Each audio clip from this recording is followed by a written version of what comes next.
Hello everyone, welcome back to the Samajik Guru channel. आज हम करने जा रहे हैं क्लास 9th के साइंस का सैंपल पेपर 2।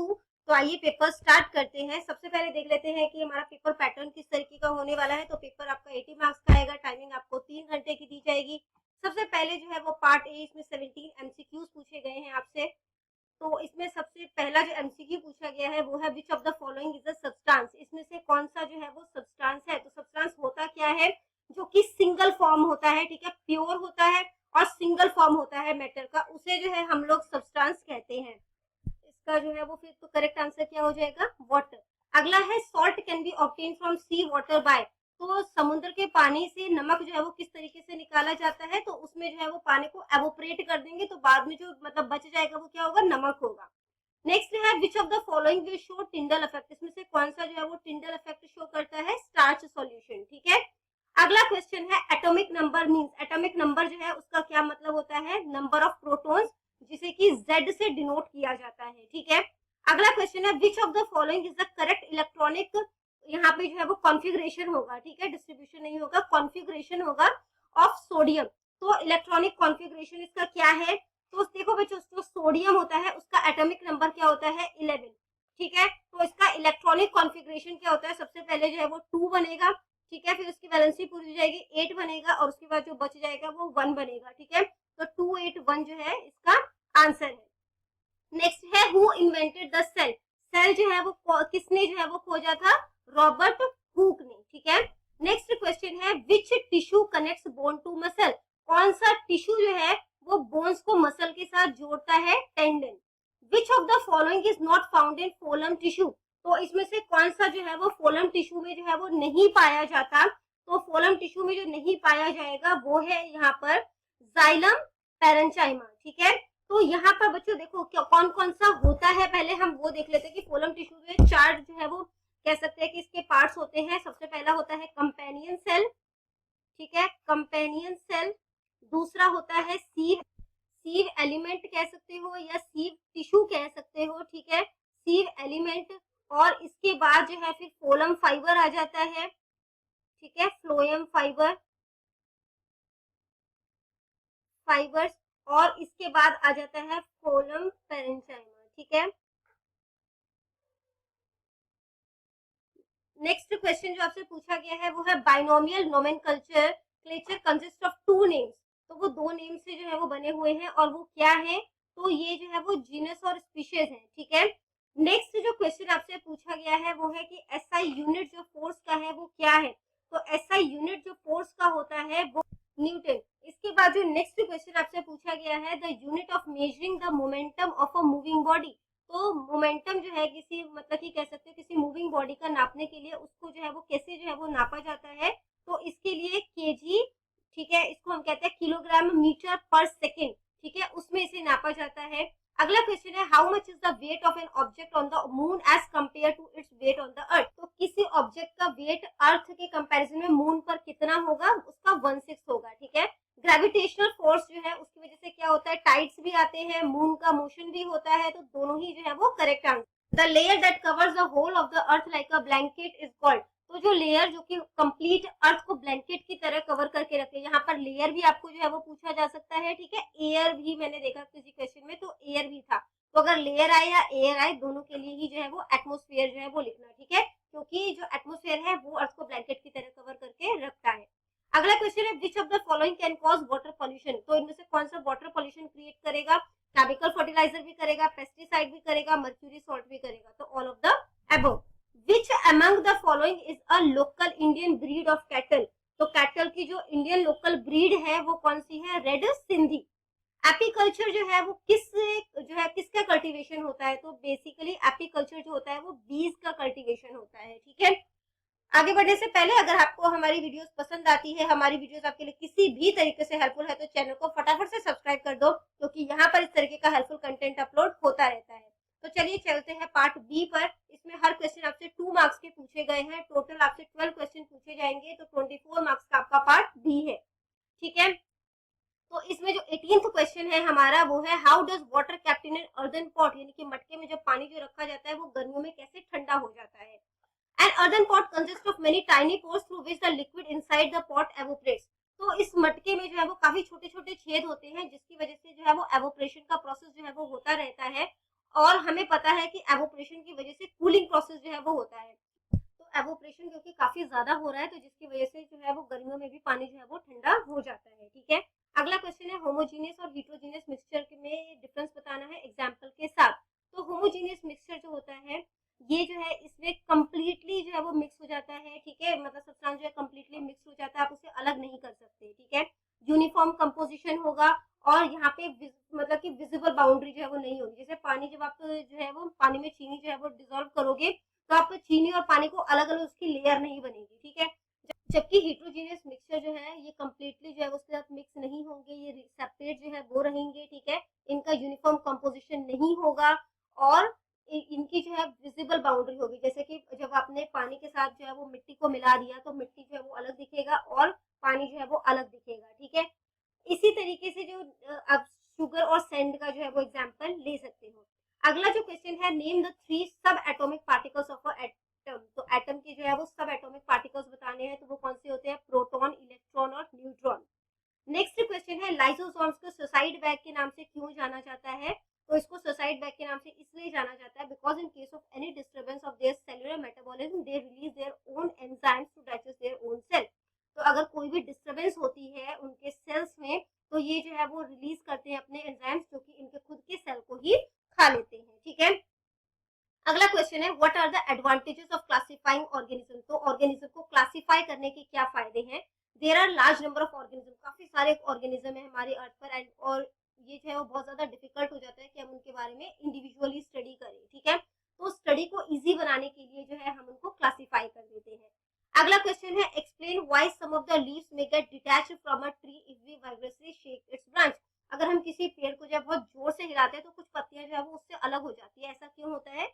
इनर्टी ऑफ रेस्ट की वजह से होता है। ठीक है, the leaves tend to remain in its position. तो पत्तियां जो है वो अपने पोजीशन पर है, और जब उसको जो है वो जोर से आप मूव करोगे, तो वहां से पत्तियां जो है वो गिर जाएंगी। ठीक है, अगला क्वेश्चन है, how much momentum will a dumbbell of mass 10 kg transfer to the floor if it falls from a height of 80 centimetre. तो कितना मोमेंटम जो है वो शो करेगा अगर एक डंबल जो है वो 10 kg का जमीन पे गिरता है 80 सेंटीमीटर की हाइट से।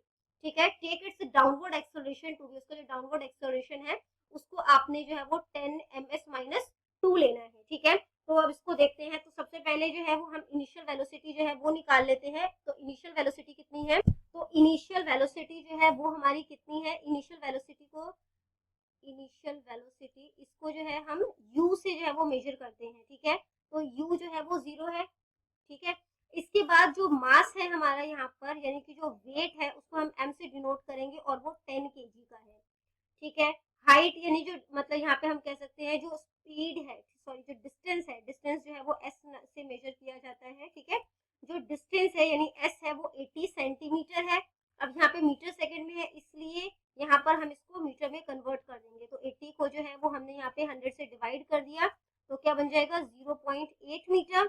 ठीक है, अब एक्सेलरेशन जो है वो निकाल रहे हैं। तो एक्सेलरेशन जो है वो निकाल रहे हैं, तो एक्सेलरेशन जो है वो हमें बताया हुआ है इन्होंने। ठीक है, 10 ms 2। इसके बाद जो है, इसके लिए अब हम फॉर्मूला यूज कर रहे हैं, v square minus u square is equal to 2as। ठीक है, तो v तो हमें पता नहीं क्या है, u जो है वो 0 है, इंटू 2a हमारा यानी एक्सेलरेशन जो है वो 10 है, और जो डिस्टेंस है हमारा, ठीक है, यानी जो s है वो 0.8 है। तो ये जो है वो खत्म हो जाएगा, ये तो v स्क्वायर माइनस, अब इसको मल्टीप्लाई करोगे तो ये कितना बन जाएगा? 16।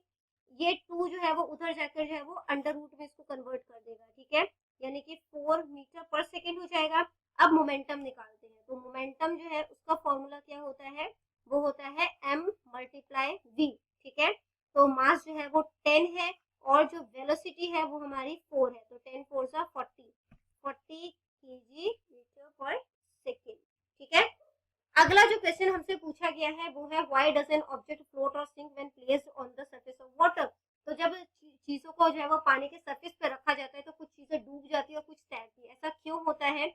If the density of an object is more then the density of the liquid, अगर ऑब्जेक्ट की डेंसिटी जो है वो ज्यादा है लिक्विड की डेंसिटी से, तो वो डूब जाएगा। ठीक है, because buoyant force is less than gravity, क्योंकि जो है वो यहाँ पे ग्रेविटी से जो बायोटेंट फोर्स है वो कम है, जबकि जबकि वहीं पर अगर डेंसिटी ऑफ ऑब्जेक्ट जो है वो कम होगा पानी की डेंसिटी से, तो वो चीज जो है वो तैरेगी, ठीक है, because buoyant force is more than gravity, क्योंकि वहां पे जो है वो बॉयटिंग फोर्स जो है वो ग्रेविटी से ज्यादा है। अगला जो क्वेश्चन है वो है when do we say that work is done, तो हम कब कहते हैं कि काम किया गया है। A force acts on the body, जब बॉडी पे कोई फोर्स जो है वो काम करे, ठीक है, या फिर जो प्ले जो मतलब कि जो ऑब्जेक्ट है उसका जो डायरेक्शन है वो मूव हुआ है, ठीक है। अगला क्वेश्चन है right any two science of good health, दो मतलब कि साइन बताओ कि आपकी सेहत जो है वो अच्छी है, लोग एनर्जेटिक फील करेंगे, मेंटली और फिजिकली दोनों फिट होंगे, ठीक है। अगला क्वेश्चन है why do organism need water, organisms को पानी की जरूरत क्यों होती है। तो प्लांट्स को जरूरत होती है फोटोसिंथेसिस के प्रोसेस के लिए। Cellular process occurs in a water medium, तो जो सेलुलर प्रोसेस होता है वो वाटर मीडियम में ही होता है, ठीक है। इसके अलावा जो transportation of substance in our body take place in dissolved form, जो मतलब कि ब्लड का सर्कुलेशन कह लो वो भी डिसॉल्व फॉर्म में ही होता है, ठीक है। इसके अलावा बॉडी टेम्परेचर को नापने के लिए भी मतलब मेंटेन रखने के लिए भी वाटर का इस्तेमाल जो है वो होता है। अगला क्वेश्चन है what is the green house effect, green house effect क्या है। तो गैसेस जैसे कि जो कार्बन डाइऑक्साइड है यानी कि CO2 है और मीथेन है, ये सन की जो हीट है उसको ट्रैप कर लेते हैं, जिससे हमारी धरती जो है वो धीरे धीरे गर्म होती जाती है और इसी को जो है वो ग्रीन हाउस इफेक्ट कहा जाता है। पार्ट सी में हर क्वेश्चन जो है वो 3 नंबर का है, टोटल 8 क्वेश्चन पूछे गए हैं, 24 मार्क्स का ये पार्ट सी है हमारा, ठीक है। तो इसमें सबसे पहला क्वेश्चन जो है आपसे पूछा गया है कि जो पार्टिकल्स ऑफ मैटर है उसके कैरेक्टरिस्टिक्स यानी कि लक्षण क्या है। तो इनके बीच में स्पेस होता है, ये लगातार मूव करते हैं और एक दूसरे को अट्रैक्ट करते हैं, ठीक है। अगला क्वेश्चन है जो इलेक्ट्रॉन प्रोटॉन और न्यूट्रॉन है इनके बीच में जो है वो कंपेयर करना है, ठीक है। तो कंपैरिजन, तो इलेक्ट्रॉन जो होता है वो नेगेटिवली चार्ज होता है, ठीक है। जो प्रोटॉन है आप याद रखना, पी से प्रोटॉन, पी से पॉजिटिवली चार्ज, एन से न्यूट्रॉन, एन से नो चार्ज, ठीक है। और इलेक्ट्रॉन जो है वो नेगेटिवली चार्ज होता है। लोकेशन जो है ये न्यूक्लियस के बाहर होता है, ये न्यूक्लियस के अंदर होता है proton, located inside the nucleus of an atom, और जो न्यूट्रॉन होता है वो एटम के अंदर होता है। अगला क्वेश्चन है make a comparison and write down ways in which plant cell are different from animal cell, तो तरीके बताओ, यानी मतलब कि बेसिकली आपने यहाँ पे प्लांट सेल और एनिमल सेल में डिफरेंस बताना है, ठीक है। तो जो प्लांट सेल होता है वो रेक्टेंगुलर शेप में होता है, उनका साइज जो वैक्यूल का होता है वो बहुत ज्यादा बड़ा होता है, सेल वॉल जो है इसमें प्रेजेंट होता है, क्लोरोप्लास्ट प्रेजेंट होता है और सेंट्रोसोम जो है वो उसमें नहीं होता, ठीक है। जबकि जो एनिमल सेल है वो ओवल शेप का होता है, इसमें जो वैक्यूल्स होते हैं वो स्मॉल साइज के होते हैं, सेल वॉल नहीं होता, क्लोरोप्लास्ट भी नहीं होता और सेंट्रोसोम जो होता है इसमें होगा, ठीक है। अगला क्वेश्चन जो है वो पूछा गया है what are the functions of the stomata, कि स्टोमेटा का क्या क्या फंक्शन है यानी कि क्या क्या काम करता है। तो बेसिकली जो स्टोमेटा होता है वो गैसेस को एक्सचेंज करता है, ठीक है। तो कार्बन डाइऑक्साइड और ऑक्सीजन को जो है वो मतलब कि कार्बन डाइऑक्साइड जो प्लांट जो है वो मतलब कि इनहेल करेगा और ऑक्सीजन जो है वो एक्सहेल करेगा, ये सारा प्रोसेस जो स्टोमेटा के थ्रू होता है। इसके अलावा जो ट्रांसपिरेशन प्रोसेस है यानी जो प्लांट के पास एक्स्ट्रा पानी है वो एवोपरेट करने के लिए वो अपनी लीव्स पर ले आता है और उसको जो है वो ट्रांसपिरेशन कहते हैं और वो भी स्टोमेटा के थ्रू ही होता है। अगला क्वेश्चन हमसे पूछा गया है कि पावर क्या है, 1 वाट ऑफ पावर को आपने डिफाइन करना है। तो rate of power work is known as power, तो जो काम करने का जो मतलब रेट है उसको पावर बोला जाता है, इसकी एसआई यूनिट जो है वो वॉट है। पावर को हम कैसे फाइंड आउट कर सकते हैं, वर्क को मतलब कि टाइम से डिवाइड कर दोगे तो पावर आ जाएगा।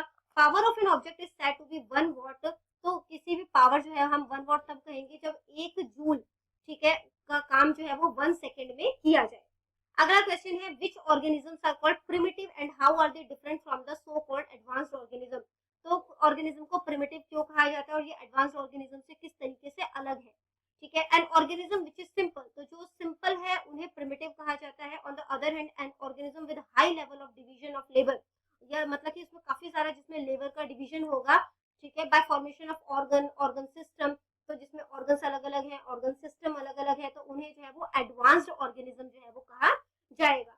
अगला क्वेश्चन है what precaution can you take in your school to reduce the incidence of infectious disease, तो इन्फेक्शियस डिजीज के मतलब कि फैले ना उसके लिए आप स्कूल में क्या क्या प्रिकॉशन रख सकते हो। तो जिस बच्चे को इन्फेक्शन होगी उससे आप जो है वो दूर रहोगे, ठीक है। जब छींकोगे या खांसोगे तो अपने माउथ को कवर करके रखोगे, नोज को कवर करोगे, स्कूल का एनवायरनमेंट क्लीन रखोगे और साफ पानी पियोगे, ठीक है। अगला क्वेश्चन है what factors are responsible for losses of grain during storage, तो जब जो है वो फूड ग्रेन को स्टोर किया जाता है तो किन किन वजह से वो मतलब खराब हो जाते हैं ग्रेन, ठीक है। तो अबायोटिक फोर्सेस जैसे कि मॉइस्चर की वजह से, ठीक है, उसमें नमी लग जाता है तो जिसकी वजह से क्या होता है उसमें फफूंदी लग जाती है, ठीक है। और बायोटिक फोर्सेस जैसे है वो, तो जो बायोटिक फैक्टर्स हैं जैसे कीड़े मकोड़े, ठीक है, लग जाते हैं, फंगी लग जाती है, बैक्टीरिया लग जाता है, तो ये सारे रीजन हो सकते हैं, ठीक है। जो नेक्स्ट है पार्ट डी, 5 नंबर के क्वेश्चन है, किसी 3 क्वेश्चन को अटेम्प्ट करना है, ऑप्शन दिया जाएगा। सबसे पहला क्वेश्चन है which postulate of Dalton's atomic theory is the result of the law of conservation of mass. तो कौन सा पोस्टुलेट जो है वो मतलब कि इसका रिजल्ट है लॉ ऑफ कंजर्वेशन ऑफ मास का, तो ये कहता है कि atoms can neither be created not destroy. जो एटम है ना तो वो बनाया जा सकता है ना डिस्ट्रॉय किया जा सकता है केमिकल रिएक्शन के थ्रू, ठीक है। नेक्स्ट है which postulate of Dalton's atomic theory can explain the law of definite proportion. तो मतलब जो लॉ ऑफ डेफिनेट प्रोपोर्शन है वो कौन से एटॉमिक थ्योरी, कौन सा पोस्टुलेट जो है वो कहता है, तो ये कहता है chemical compound always consist of the same element, की जो केमिकल कंपाउंड होता है वो सेम एलिमेंट से बना होता है, combined together in the same proportion by mass, जो कि मास में सेम प्रोपोर्शन के साथ आपस में जो है वो कंबाइंड होते हैं, ठीक है। या तो नेक्स्ट क्वेश्चन अटेम्प्ट करना है जिसमें केमिकल फॉर्मूला पूछा गया है मैग्नीशियम क्लोराइड का, कैल्शियम ऑक्साइड का, कार्बन डाइऑक्साइड का, वाटर का और कैल्शियम कार्बोनेट का। अगला क्वेश्चन है, इसके 2 पार्ट है, इसमें बोला गया है कि state which of the following situation है possible and given example for each of these. तो कौन सा जो है सिचुएशन पॉसिबल होगा उसके एग्जांपल भी देने हैं। An object with a constant acceleration but with zero velocity, constant acceleration है बट वेलोसिटी उसकी 0 है, ठीक है। तो ये पॉसिबल है जब आप एक बॉल को जो है वो थ्रो करते हो मैक्सिमम हाइट पर, इट हैज 0 वेलोसिटी, उसकी वेलोसिटी 0 होती है, although it will have constant acceleration due to gravity. अब ग्रेविटी की वजह से इसकी जो एक्सेलरेशन है वो काफी ज्यादा, मतलब कि इसका एक्सेलरेशन जो है वो कांस्टेंट होगा, स्थिर होगा, ठीक है। अगला क्वेश्चन है इसका, an object moving in a certain direction, एक ऑब्जेक्ट जो किसी फिक्स डायरेक्शन में जा रहा है with an acceleration the perpendicular direction, perpendicular direction में जा रहा है।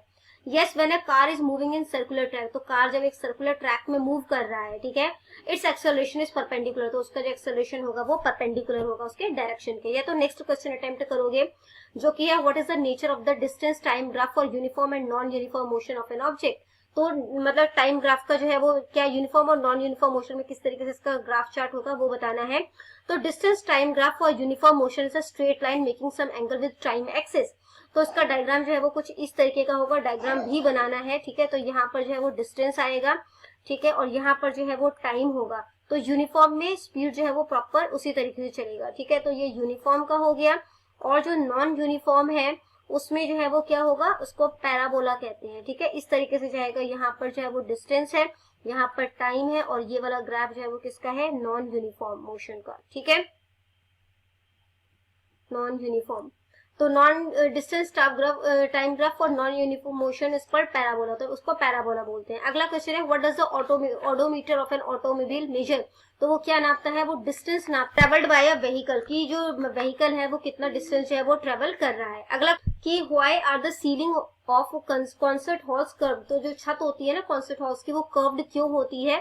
Ceiling of concert halls are curved to uniformly spread sound, ताकि मतलब कि हर तरफ जो है वो एक जैसी आवाज जो है वो आ सके हर डायरेक्शन में, after reflecting from the wall, जब वो दीवार से टकराएगी फिर एक तरीके की आवाज जो है वो आ सके।